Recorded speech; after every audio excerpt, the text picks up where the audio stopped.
எங்க மறந்துடாதீங்க. என்னது லோன் கட்டணும், வீட்டு வாடகை கட்டணும், இஎம்ஐ கட்டணும், இதெல்லாம் மறந்துடாத சொல்றேன்னு நினைச்சீங்களா? கிடையாதுங்க. ஓசியா 8ஆம் அதிகாரம் 14ஆம் வசனம் இப்படி சொல்லுகிறது, இஸ்ரவேல் தன்னை உண்டாக்கினவரை மறந்து கோவில்களை கட்டுகிறான், யூதா அரணான பட்டணங்களை பெருக பண்ணுகிறான்.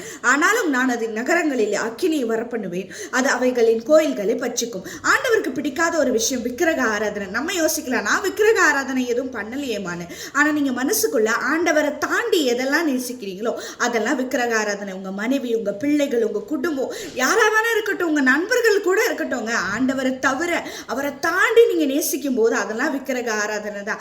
ஆண்டவர் சொல்றார், நீ என்ன மறந்து அதை நீ கட்டண, அவங்க மேல இருக்க பாசம், அவங்க கூட இருக்க நேரத்தை நீ அதிகமா பெருக்கி போயிட்டே இருந்தீங்கன்னா உன்னை பச்சிப்பேன்னு சொல்றாரு. உங்களை நான் பயமுறுத்த விரும்பலைங்க, ஆனா ஆண்டவர் சொல்லுகிறத கேளுங்க. அவரை மறக்காதீங்க.